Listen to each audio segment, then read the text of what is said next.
नमस्कार दोस्तों, आप सभी का स्वागत है हमारे YouTube चैनल सक्सेस रामगढ़। दोस्तों, आज की इस वीडियो में मैं आपको बतलाने वाला हूं जो झारखंड के जो हजारीबाग डिस्ट्रिक्ट है इसमें जो है रोजगार सेवक और 109 अन्य पद की यहां पे जो है न्यू रिक्वायरमेंट यहां पे निकाल गई है। प्रखंड कार्यक्रम की तकनीकी सहायक, कनीय अभियंता, लेखा सहायक, कंप्यूटर सहायक एंड बहुत सारे डिफरेंट पोस्ट के लिए यहाँ पे जो है रिक्वायरमेंट निकाली गई है। हजारीबाग डिस्ट्रिक्ट के द्वारा मनरेगा के अंतर्गत यहाँ पे जो है रिक्वायरमेंट निकाली गई है।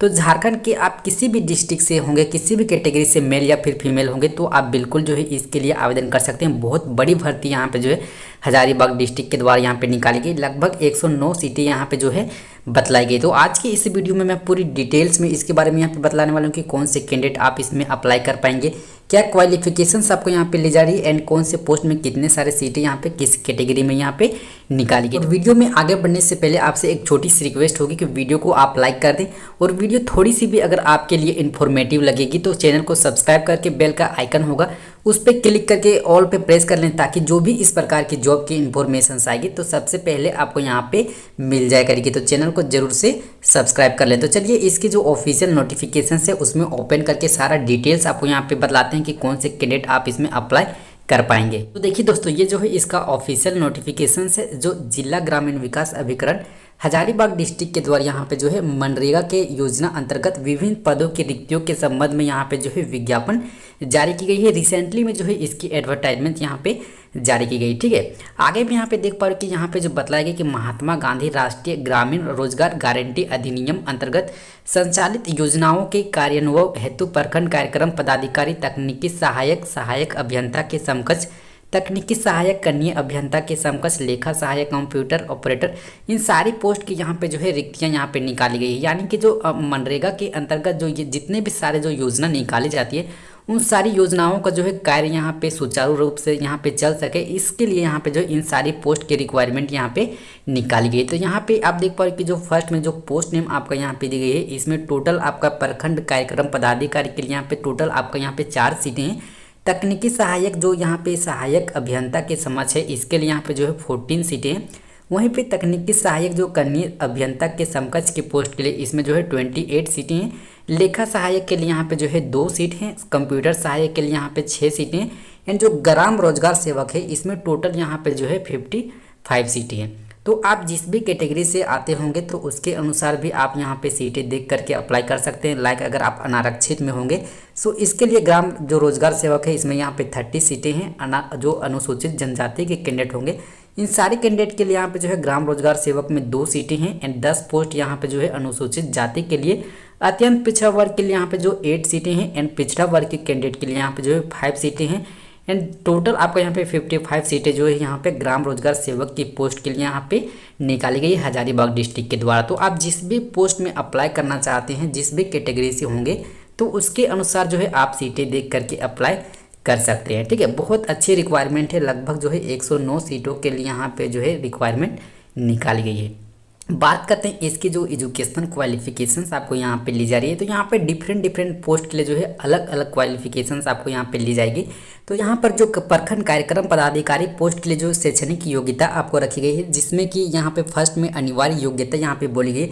तो अनिवार्य योग्यता में आप किसी भी सरकारी मान्यता प्राप्त विश्वविद्यालय या फिर संस्थान से किसी भी संकाय एवं विषय में जो है स्नातक प्रतिष्ठा 55% अंक के साथ उत्तीर्ण यहाँ पे होनी चाहिए। सामान्य स्नातक तथा वैसे स्नातक प्रतिष्ठा उत्तीर्ण जिनका स्नातक प्रतिशत 55% से कम है परंतु वे स्नातकोत्तर उत्तीर्ण हो तो वे भी आवेदन समर्पित कर सकेंगे। सामान्य स्नातक तथा स्नातक प्रतिष्ठा में समतुल्यता स्थापित करने के लिए सामान्य स्नातक के प्राप्तांक जो है प्रतिशत में 10 घटा दिया जाएगा तथा ऐसे घटे हुए प्राप्तांक प्रतिशत की कोटि में अंकित किया जाएगा। तो यहाँ पे अगर आप ग्रेजुएशन 55% अंकों के साथ अगर उत्तीर्ण के होंगे तो आप एलिजिबल हैं, आपको किसी भी प्रकार की यहाँ पे जो है प्रॉब्लम नहीं होगी। लेकिन अगर आपका 55% से बिलो यहाँ पे होगी आपके परसेंटेज, तो अगर आप पीजी कर रखे होंगे तो भी आप जो है इसके लिए जो है इसके यहाँ पे अप्लाई कर पाएंगे। जो ठीक है 10 यहाँ पे जो है घटा करके जो है इसका प्राप्तांक प्रतिशत के अंकित करके जो है इसके लिए एलिजिबल मानी जाएगी। इसके साथ ही जो आपकी अतिरिक्त योग्यता आपको यहाँ पे ली जा रही है प्रखंड कार्यक्रम पदाधिकारी के पोस्ट के लिए। तो अगर आप किसी भी सरकारी मान्यता प्राप्त संस्थान से MBA PGDBA या फिर PGDBM, PGDRD, BCA, BSc computer, BSc computer honours तथा MCA, MSc कंप्यूटर ऑनर्स अतिरिक्त योग्यता मानी जाएगी। तो ये आपका यहाँ पे अतिरिक्त योग्यता आपको यहाँ पे दी गई है। इनमें से कोई एक भी अगर आपके पास अतिरिक्त योग्यता होगी तो आप बिल्कुल जो है इसके लिए आवेदन दे सकते हैं। ठीक है, सेकंड में आप देख पा रहे हैं कि यहाँ पे जो खान नंबर में बताइए कि MCA, MSc कंप्यूटर को सामान्य योग्यता समझा जाएगा एवं तदनुरूप उनके प्राप्तांक प्रतिशत मूल रूप में MCA की कोटि में जोड़े जाएंगे। ये सब आपकी कंडीशंस रखी गई है अतिरिक्त योग्यता के लिए। तो अगर इसमें भी कोई भी आपका यहाँ पे इनमें से कर रखे होंगे अतिरिक्त योग्यता तो आप बिल्कुल प्रखंड जो कार्यक्रम पदाधिकारी पोस्ट है इसके लिए अप्लाई कर पाएंगे। वहीं पे जो आपकी तकनीकी सहायक पोस्ट है इसमें जो आपकी क्वालिफिकेशंस आपको यहाँ पे ली जा रही है, तो तकनीकी सहायक पोस्ट के लिए जो आपका यहाँ पे अनिवार्य योग्यता आपको बतलाई गई है, तो किसी भी सरकारी मान्यता प्राप्त संस्थान से जो है सिविल संकाय में BE या BTech अनिवार्य योग्यता होनी चाहिए। तो अगर आप किसी भी सरकारी मान्यता प्राप्त संस्थान से जो है सिविल में अगर आप BE या फिर BTech किए होंगे तो ही आप तकनीकी सहायक की पोस्ट के लिए अप्लाई कर पाएंगे। जो अतिरिक्त योग्यता आपको यहाँ पे रखी गई है इसके लिए, तो किसी भी सरकारी मान्यता प्राप्त संस्थान से जो है सिविल संकाय में MTech तथा PGDCA या फिर MCA, MSc कंप्यूटर साइंस, ये आपकी अतिरिक्त योग्यता आपको यहाँ पे होने वाली है। एंड खान में जो आपको अतिरिक्त योग्यता बोली गई है कि MCA, MSc कंप्यूटर को सामान्य योग्यता समझा जाएगा। तो यहाँ पे जो है MSc या फिर MCA भी कर रखे होंगे कंप्यूटर्स में, तो उसको भी जो है यहाँ पे जो योग्यता है इसको यहाँ पे सामान्य समझा जाएगा। तो इस प्रकार से जो है आपकी अतिरिक्त योग्यता रखी गई तकनीकी सहायक की पोस्ट के लिए। वहीं पे जो तकनीकी सहायक पोस्ट है कनीय अभियंता के लिए, तो कनीय अभियंता के लिए जो अनिवार्य योग्यता आपको रखी गई है, तो अगर आप यहाँ पे किसी भी सरकारी मान्यता प्राप्त संस्थान से जो है सिविल संकाय में डिप्लोमा कर रखे होंगे, तो अगर आप जो है सिविल में अगर आप डिप्लोमा कर रखे होंगे तो आप एलिजिबल है। ये तो आपकी अनिवार्य योग्यता रखी गई है। वहीं पे जो अतिरिक्त योग्यता यहाँ पे रखी गई है कनीय अभियंता की पोस्ट के लिए, तो आप किसी भी सरकारी मान्यता प्राप्त संस्थान से जो है सिविल संकाय में BTech, BE या फिर जो है BCA, BSc computer, BSc computer honours तथा MCA, PGDCA या फिर MSc कंप्यूटर साइंस अतिरिक्त योग्यता होगी। ये जो है आपका इनमें से किसी भी एक का अगर आप जो है अतिरिक्त योग्यता होगी तो आप बिल्कुल जो है इसके लिए एलिजिबल माने जाएंगे। ठीक है, यहाँ पे देख पा रहे हो कि इस प्रकार से जो है आपका परसेंटेज जोड़ के जो है आपको यहाँ पे मानी जाएगी। ठीक है, जो भी आपका यहाँ पे अतिरिक्त योग्यता होगा इसके अनुसार तो आप बिल्कुल अप्लाई कर पाएंगे। जो लेखा सहायक पद के लिए जो आपके यहाँ पे शैक्षणिक योग्यता रखी गई है, इसमें जो अनिवार्य योग्यता रखी गई है, तो जो आपका यहाँ पे लेखा सहायक पद है इसमें आप किसी भी सरकारी मान्यता प्राप्त विश्वविद्यालय से या फिर संस्थान से जो है BCom ऑनर्स या फिर सामान्य BCom न्यूनतम जो है 55% अंक से जो है उत्तीर्ण होनी चाहिए। तो अगर आप किसी भी जो मान्यता प्राप्त विश्वविद्यालय या फिर संस्थान से इसमें जो है BCom ऑनर्स यहाँ पे कर रखेंगे 55% अंकों के साथ उत्तीर्ण किए होंगे तो आप एलिजिबल हैं। सामान्य BCom उत्तीर्ण जिन्हें यहाँ पे जो है 55% प्राप्त नहीं हुआ है परंतु जिन्होंने जो है तत्पश्चात MCom किया हो वे आवेदन दे सकते हैं। तो यहाँ पे 55% अगर आपका BCom में नहीं होगा, अगर आप जो है MCom भी कर रखे होंगे तो भी आप इसके आवेदन दे सकेंगे, परंतु BCom के जो कुल प्रतिशत है उसमें से जो है 5 घटाकर BCom ऑनर्स की कोटि में अंकित किया जाएगा। तो इस प्रकार से जो है आपको यहाँ पे मार्क्स को अंकित करके जो है आपका यहाँ पे आवेदन दे पाएंगे। ठीक है, अतिरिक्त योग्यता जो लेखा सहायक पद के लिए यहाँ पे बतलाई गई है, तो सरकारी मान्यता प्राप्त विश्वविद्यालय या संस्थान से जो है MCom, BCA तथा MCA, PGDCA या फिर MSc अतिरिक्त योग्यता होगी। इनमें से आपकी कोई भी अगर आपका एक जो अतिरिक्त योग्यता होगी तो आप बिल्कुल जो है इसके लिए आवेदन दे सकते हैं। या फिर अगर आप MCA, MSc कंप्यूटर की सामान्य योग्यता यहाँ पे समझा जाएगा, ये सब भी आपको जो है सामान्य योग्यता आपको यह समझा जाएगा। तो अगर इनमें कोई भी यहाँ पे अतिरिक्त योग्यता होगी तो आप लेखा सहायक की पोस्ट के लिए जो है आप एलिजिबल माने जाएंगे। वहीं पे जो कंप्यूटर सहायक पोस्ट है इसमें जो अनिवार्य योग्यता आपको रखी गई है, जो इसमें अगर आप किसी भी सरकारी मान्यता प्राप्त विश्वविद्यालय या फिर संस्थान से जो है यहाँ पे BSc computer honours, BSc computer सामान्य, BCA सामान्य स्नातक उत्तीर्ण के पश्चात PGDCA या फिर BSc, ये सब जो है आपका क्वालिफिकेशंस रखी गई है कंप्यूटर सहायक की पोस्ट के लिए। तो अगर आप ग्रेजुएशंस कर रखे होंगे, सामान्य ग्रेजुएशंस कर रखे होंगे या तत्पश्चात जो है PGDCA या फिर BSc इन सभी के क्वालिफिकेशंस होंगे तो आप बिल्कुल जो है कंप्यूटर सहायक की पोस्ट के लिए जो है आप इसमें अप्लाई कर पाएंगे। इसके अलावा जो अतिरिक्त योग्यता आपको यहाँ पे रखी गई है, तो आप किसी भी सरकारी मान्यता प्राप्त विश्वविद्यालय या फिर संस्थान से जो है MCA, PG, DCA या फिर MSc कंप्यूटर साइंस, ये सब सभी जो है आपकी अतिरिक्त योग्यता आपको यहाँ पे बतलाई गई है। ये नीचे में ये सब जो डिटेल्स आपको दी गई है, लाइक यहाँ पे MCA, MSc कंप्यूटर्स, ये सब भी जो है आपका यहाँ पे अतिरिक्त योग्यता यहाँ पे समान समझी जाएगी। तो आप में इनमें से कोई भी अगर आपकी यहाँ पे अतिरिक्त योग्यता होगी तो आप बिल्कुल जो है इसके लिए आवेदन दे पाएंगे।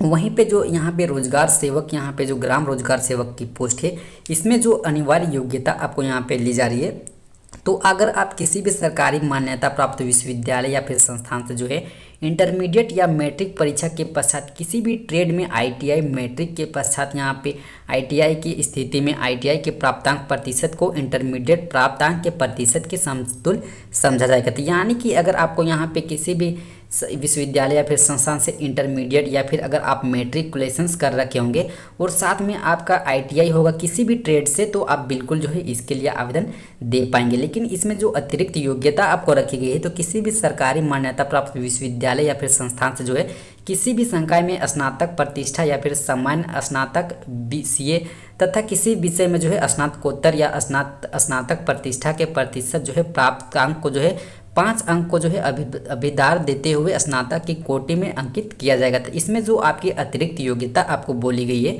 तो आप किसी भी यहाँ पे मान्यता प्राप्त विश्वविद्यालय या फिर संस्थान से जो है अगर आप ग्रेजुएट होंगे या फिर अगर आप BCA या फिर अगर आप PG कर रखे होंगे, तो आप बिल्कुल जो है इसके लिए आवेदन कर सकते हैं, जो ग्राम रोजगार सेवक पोस्ट है इसके लिए। ठीक है, एज की जो क्राइटेरिया आपको रखी गई, तो यहाँ पे डिफरेंट पोस्ट के लिए जो है यहाँ पे अलग अलग यहाँ पे क्वालिफिकेशंस कैटेगरी के अनुसार यहाँ पे रखी गई।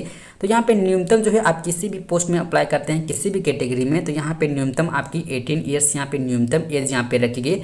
एंड मैक्सिमम जो है अनारक्षित के लिए यहाँ पे जो है 35 ईयर्स रखी गई है। वहीं पे पिछड़ा या फिर अत्यंत पिछड़ा वर्ग की कैंडिडेट के लिए 37 वर्ष रखी गई है। एंड जो लोग महिला अनारक्षित पिछड़ा वर्ग या फिर अत्यंत पिछड़ा वर्ग की कैंडिडेट होंगे, महिला में होंगे, उन सभी के लिए 38 ईयर्स यहाँ पे जो है अधिकतम रखी गई है।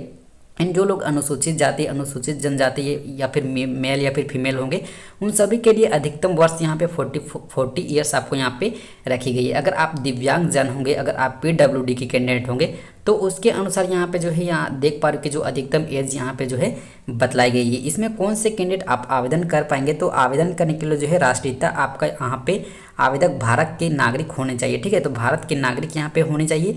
आरक्षण के बारे में यहाँ पे देख पा रहे हो कि अनुसूचित जाति, अनुसूचित जनजाति एवं पिछड़े वर्ग के अभ्यर्थियों के लिए जो है आरक्षण राज्य सरकार के तत्समय प्रवृत्त आदेशों के अनुसार निर्धारित किया जाएगा। तो यहाँ पे अगर आप अनुसूचित जाति या फिर अनुसूचित जनजाति या फिर पिछड़ा वर्ग की कैंडिडेट होंगे, तो जो झारखंड राज्य के अनुसार यहाँ पे जो है आरक्षण दी जाती है, उसके तहत जो है आप इसमें ले सकते हैं। जो यहाँ पे कैंडिडेट सिलेक्टेड होते हैं उनको जो बेसिक पे स्केल आपको यहाँ पे दी जाएगी। तो अगर आप प्रखंड कार्यक्रम पदाधिकारी में पोस्ट में सिलेक्टेड होते हैं, तो उनको जो है 19,500 रुपये आपको पर मंथ यहाँ पे सैलरी के तौर पर यहाँ पे दी जाएगी। वहीं पे अगर आप तकनीकी सहायक, जो कि यहाँ पे सहायक अभियंता के समक्ष की पोस्ट है, इसमें सिलेक्टेड होते हैं, तो उनको जो है 19,234 रुपये आपको पर मंथ सैलरी दी जाएगी। एंड अगर आप कनीय अभियंता में सिलेक्टेड होते हैं, तो उनको जो है 17,520 रुपये आपको सैलरी दी जाएगी। एंड जो लोग यहाँ पे लेखा सहायक या फिर कंप्यूटर सहायक की पोस्ट में सिलेक्टेड होते हैं, तो उनको जो है 10,500 प्रति माह आपको यहाँ पे सैलरी दी जाएगी। एंड जो लोग जो ग्राम रोजगार सेवक की पोस्ट में सिलेक्टेड होते हैं, तो उनको जो है 7,500 आपको यहाँ पे पर मंथ सैलरी के तौर पर आपको यहाँ पे दिए जाएंगे। तो जो भी आपका क्वालिफिकेशन जिस भी पोस्ट में यहाँ पे मैच करता होगा, तो आप उसके लिए बिल्कुल जो है इसके लिए आवेदन कर सकते हैं। जो आवेदन शुल्क आपको यहाँ पे ली जा रही है, तो आपका यहाँ पे जो है 100 रुपीज़ आपको अप्लीकेशन फी यहाँ पे ली जा रही है। तो आप किसी भी पोस्ट में अप्लाई करते हैं, तो आपको 100 रुपीज़ ही जो है आपको अप्लीकेशन फी यहाँ पे ली जा रही है। तो इस अप्लीकेशन फी को आप कैसे पे कर पाओगे, तो यहाँ पे ऑनलाइन मोड पे यहाँ पे बोली गई, तो आप ऑनलाइन मोड पे ही जो है इसका अप्लीकेशन फी का पेमेंट आप कर पाएंगे। नियुक्ति के बारे में आपको यहाँ पे कुछ कंडीशंस आपको यहाँ पे दिए गए हैं, कुछ रूल्स आपको यहाँ पे दिए गए हैं। तो फर्स्ट में देख पा रहे हो कि जो नियुक्ति के संबंध में जो यहाँ पे फर्स्ट कंडीशंस रखी गई कि उपर्युक्त पदों पर नियुक्ति पूर्णतः संविदा के आधार पर होगी। ऐसे नियुक्ति जो है व्यक्ति के नियमित रूप से नियुक्त करने का सरकार का कोई दायित्व नहीं होगा। तो यहाँ पे फर्स्ट में बताएगी कि ये जो नियुक्ति यहाँ पे निकाली गई हजारीबाग डिस्ट्रिक्ट के द्वारा मनरेगा के द्वारा, इसमें जो है आपकी संविदा के आधार पर यहाँ पे जो है रखी जाएगी। एंड सेकेंड जो आपका रूल बताएगी कि प्रारंभिक चरण में ऐसी नियुक्ति 1 वर्ष के लिए की जाएगी तथा इस कालावधि के पूर्ण होने के पूर्व पद जो है विशेष पद नियुक्ति के लिए गठित नियुक्ति समिति के द्वारा उनके कार्यों की समीक्षा की जाएगी। जैसा आपका यहाँ पे संतोषप्रद यानी कि जैसा आपका यहाँ पे वर्क में एक्सपीरियंस यहाँ पे होती है, बढ़ोतरी होती है, उसके अनुसार जो है 1 वर्ष के बाद जो है आपको यहाँ पे एक्सटेंड कर दी जाएगी। एंड आगे में जो आपका यहाँ पे नियुक्ति के संबंधित में यहाँ पे जो बतलाई गई कि संविदा के आधार पर नियुक्ति का जो नियम है 11 खा में वर्णित प्रावधान के अनुरूप नवीकरण नहीं होने पर ऐसी नियुक्ति स्वतः समाप्त समझी जाएगी। ठीक है, ये कंडीशंस आपका इन नियुक्ति के संबंधित में आपको यहाँ पे बतलाई गई। तो अगर आप इसका अधिक जानकारी लेना चाहते हैं तो मैं इसका लिंक या फिर जो इसका एप्लीकेशंस फॉर्मेट है या फिर जो इसका PDF है मैं सभी जो है मैं अपने टेलीग्राम चैनल में जो है शेयर कर दूंगा। तो आप चाहें तो वहाँ से भी जो है इसको डाउनलोड करके आप इसकी विस्तृत जानकारी ले सकते हैं। आवेदन कैसे करना है, तो आवेदन करने के लिए आप देख पा रहे कि आपको यहाँ पर जो बतलाई गई है कि ऑनलाइन आवेदन में जो है आवेदन के द्वारा फोटो एवं हस्ताक्षर भी अपलोड करना आवश्यक होगा।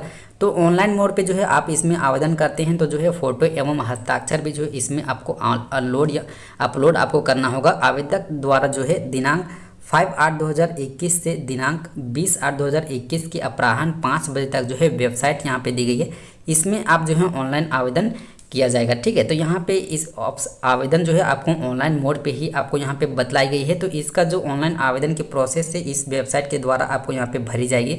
तो मैं इसका लिंक जो है इस वीडियो के डिस्क्रिप्शन बॉक्स में मैं आपको वहाँ पे प्रोवाइड कर दूंगा। तो अगर आप एलिजिबल होंगे, अगर आप अप्लाई करना चाहते हैं तो डायरेक्ट जो है इसका जो लिंक मैं वीडियो के डिस्क्रिप्शन में दूंगा, इसके थ्रू जो है आप इसमें आवेदन कर सकते हैं। ठीक है, 5 अगस्त से लेकर 20 अगस्त तक जो है यहाँ पे ऑनलाइन के मोड पे यहाँ पे बतलाई गई है। ठीक है, नीचे में आप देख पा रहे कि जो इसका एप्लीकेशंस का फॉर्मेट भी यहाँ पे दी गई है। ठीक है, सबसे पहले आपको यहाँ पे क्या क्या डिटेल्स आपको यहाँ पे फिल कर लेनी है। आपको पोस्ट नेम आपका यहाँ पे दी गई है, आवेदक का नाम, आपका यहाँ पे फ़ोटो आपको फिल कर लेनी, जो आपका फादर्स नाम, आप कौन से कैटेगरी से होंगे, ये सब सारी डिटेल्स आपको यहाँ पे देंगे। आप चाहें तो इसको अच्छी तरह से देख सकते हैं। ऑनलाइन मोड पे ही जो आपको यहाँ पे अप्लाई की प्रोसेस आपको यहाँ पे बतलाई गई है। ठीक है, ये सब सारी डिटेल्स आपको अच्छी तरह से यहाँ पे जो है देख लेना है। और किसी भी जानकारी अगर आप चाहते हैं तो आप हमें कमेंट करके पूछ सकते हैं। ठीक है, तो आई होप कि पूरी प्रोसेस आपको यहाँ पे समझ में आ गई होगी। फिर भी अगर आपके मन में किसी भी प्रकार की डाउट रह जाती है इस फॉर्म के रिगार्डिंग तो आप हमें कमेंट करके पूछ सकते हैं। तो वीडियो अच्छी लगी तो एक लाइक ज़रूर कर दें, और चैनल में पहली बार विजिट कर रहे हैं तो सब्सक्राइब करके बेल का आइकन होगा उसको भी प्रेस कर लें, ताकि जो भी इस प्रकार की जॉब की इन्फॉर्मेशन आएगी तो सबसे पहले आपको यहाँ पे मिल जाया करेगी। तो चैनल को ज़रूर से सब्सक्राइब कर लें।